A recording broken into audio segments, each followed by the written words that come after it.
Hey, it's Bernadette. All right, giving you guys an update. I had my first infusion, and I guess only right now, yesterday on Monday, the 23rd, and met with my doctor. So I'll give you guys that update um, of what's to come. Super happy that I don't have to do radiation, and that's good news. But we have a second line treatment, which I'd already been researching. So, not too afraid of that. So, when I went in yesterday, she talked to me about like no radiation for my type of cancer, the diffuse large B cell lymphoma. The I guess the how they're treating it now, second line, you have to do chemotherapy and like the Rituxan, like I did. And if that doesn't work, then they immediately, instead of doing radiation, they immediately put you into a second line treatment, which is called CAR T cell therapy. And I had already been researching it. They pull your blood, some blood out. Hi, cartomancy. So they take your blood, they send it off to a factory, they infuse it with T cells. And whatever medication so that and then they put it back in like 3 weeks later. I think it takes like 3 or 4 weeks once they take it out. They put it back in, and that is targeted so that your body can actually fight the cancer on its own. Now, the good news is I've seen a lot of posts in my lymphoma group, and a lot of people said that when they had refractory or remaining cancer, that's what took care of it. So apparently over the last 5 or 10 years or however long they've been using it, this is the one that actually will go and clean it up. So no radiation. I only have one round of Rituxan, which was yesterday, which wiped me out really hard.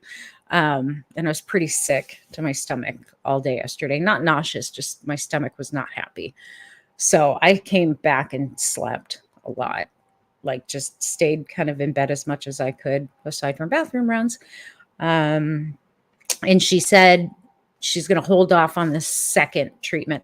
And the reason being, she said, well, even though you're going in for the CAR T cell therapy, she needs to buy some time because that's a long process.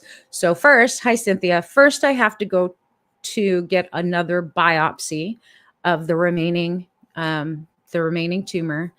That sucks. That part I'm not happy about. And I'm actually going to have it done at a different hospital than where I had it done the first time. That hurts. Like it hurts a lot.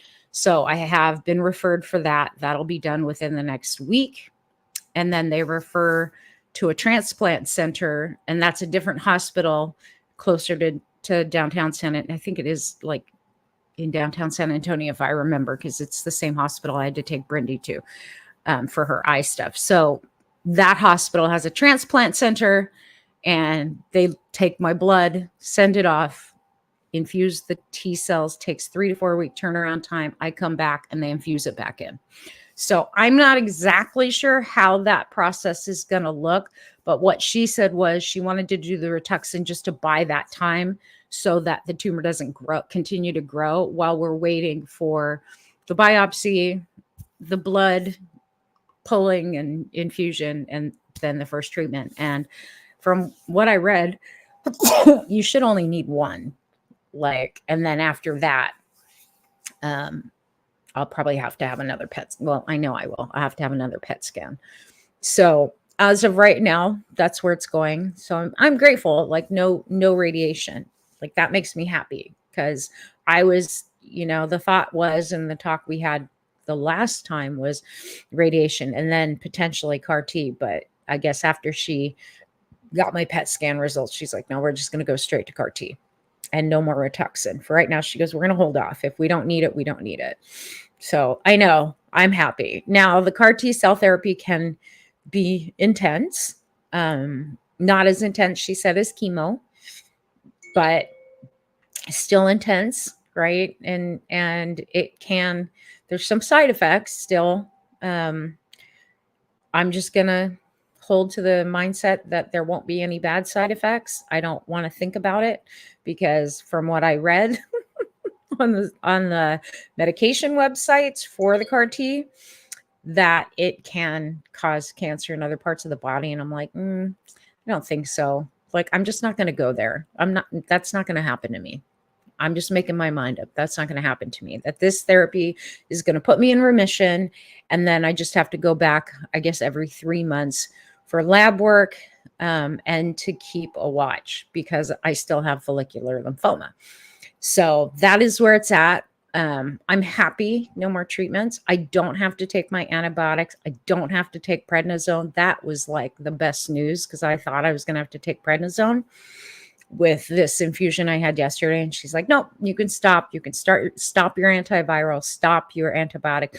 So now the only medication that I'm on is my thyroid and the blood thinners. And I have to keep the blood thinners as long as I have my port. And I did ask about the port, but she said for right now, we're going to keep it until we know what's up. We're going to keep it. And I was like, okay. Because if I have to have another infusion or something, I don't know. I see her again in 3 weeks after the biopsy, and probably before I have that CAR T cell therapy. Like it sounds to me like once they take my blood, which could be, I don't know, a couple weeks. She said if they don't book it by Friday, like to call her office and she will call them to get it booked. She wants it done soon because there is a long turnaround time before you actually get the treatment, the infusion. So, and that's a different hospital. So I saw different things. I actually saw that like some people actually are hospitalized during that infusion because it can make you sick. So I don't know, I'm just taking it as it comes. I did do a lot of research in the last couple of months about CAR T cell therapy. So, and because so many people kept mentioning it, like when they didn't go into remission, that was what their oncology office used.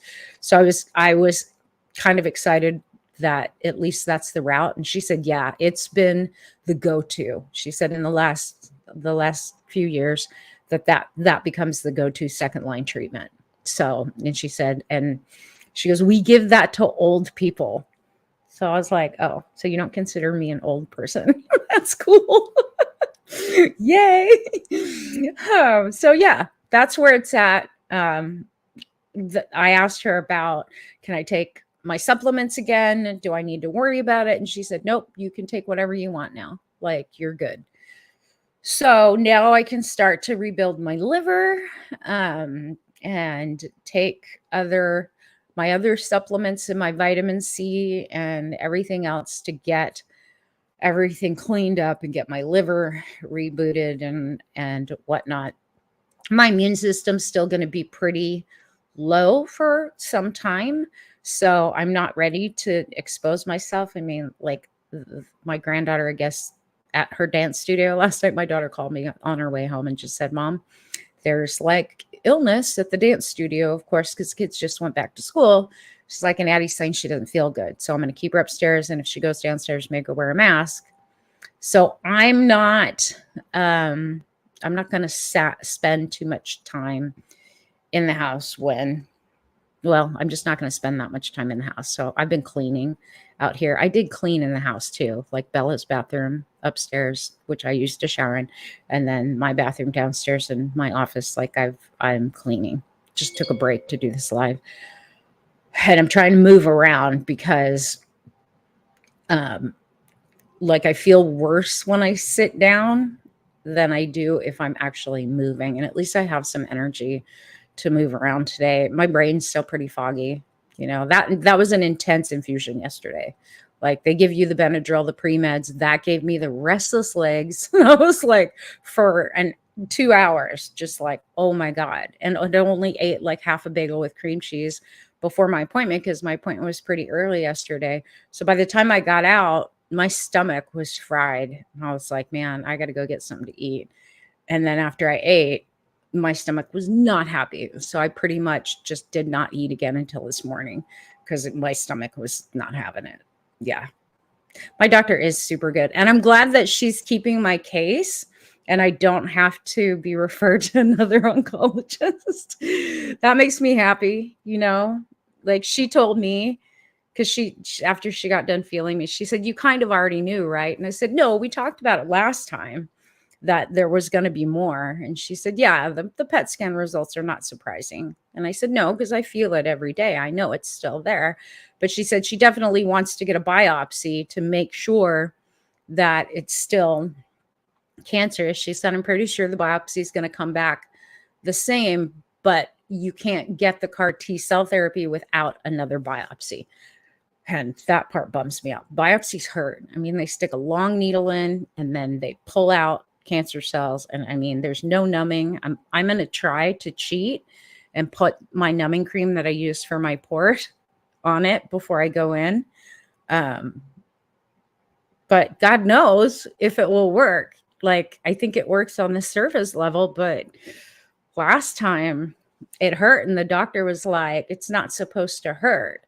But they did several samples. I mean, I think they took like 10 samples from both the follicular, was it the follicular or it was all, I think, yeah, both places. And then did another biopsy when I had my colonoscopy inside. So like, yeah, biopsies are not fun. They hurt, like hurt. And they didn't give me anything to numb it. Like nothing. So that was the one hospital. We'll see what happens at the other hospital. It's not unbearable, but like I was on painkillers at the time. So I don't know. My daughter's like, "Maybe you can take some pain meds, Mom." Hi, Leah. So, I mean, maybe I will take pain meds, but I don't know. I know it will hurt for a couple days afterwards too. I mean, because that needle's big. It's a long needle. They have you with an ultrasound so that they know exactly where they're going and that the needle's going in. It's pretty involved procedure, but they don't give you, like, from what I remember, because it hurt a lot, like painful. I was crying when they did my biopsy. The first time, like they don't give you like a shot or anything. So I don't know. I'm not looking forward to that part. As far as the infusion and the blood, how much blood they're going to pull out and then they have to put it back in, weeks later. I'm like, okay, whatever. Like, I don't know. What am I going to do? Got to do what I got to do. But I'm hopeful that will put me in remission. And if it's only one infusion, that's fabulous. Like, and you have to stick around, I guess, for a couple hours to make sure there's no side effects. But yeah, tell them this will hurt you as much as it hurts me. It doesn't hurt them. They don't care. They can't feel it. Oh, yeah. I mean, maybe it won't hurt as much as it did before because it was so big before. And they kept saying, like, you're not supposed to have any nerves. Like, it should not hurt like it is. But it was so large before. And it was horrible. And they did it pretty high up. It's actually lower now. The remaining mass is lower than where they took the biopsy before. So, when I hurt them, it'll hurt them more than as much as me. Yeah, no kidding, right? So yeah, that's where it's at. No, I'm not worried.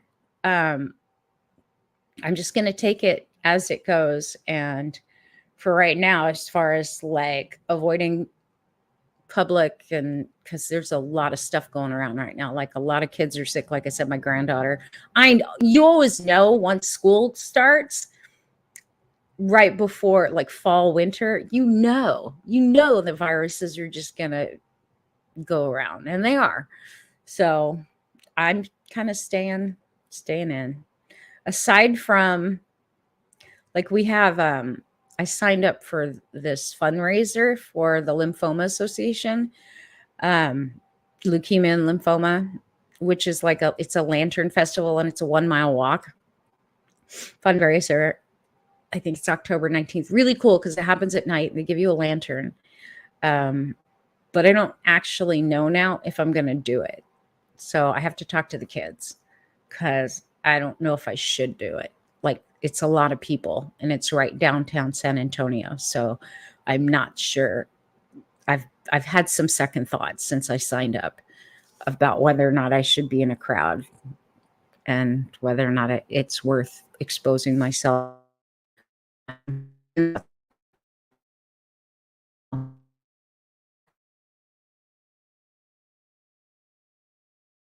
going on with my internet is so screwed up. We were out yesterday, so I'm sorry for the interruption in the feed, but Spectrum is having some big issues apparently with their lines, and it's stupid. But yeah, there's the update. That's it. That's all. I'll come back and share some content with you guys when I get farther down the road. As I'm organizing stuff, I'm actually getting ready to redo my website and start putting stuff out there again. But I got to recover from this last infusion first because it has kind of wiped me out a little bit. Tired at building back, but excited. No radiation because I was really afraid of that. Like, ooh, yeah. So anyways, I hope you guys are well.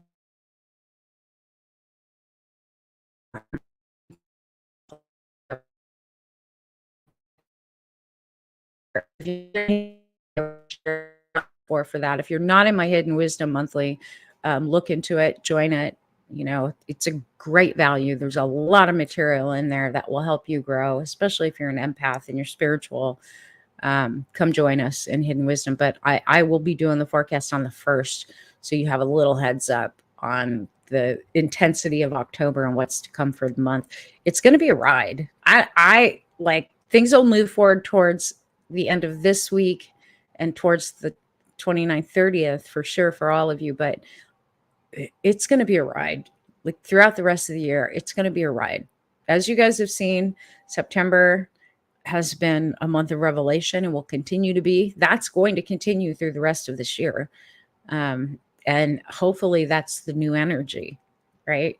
Honesty and truth.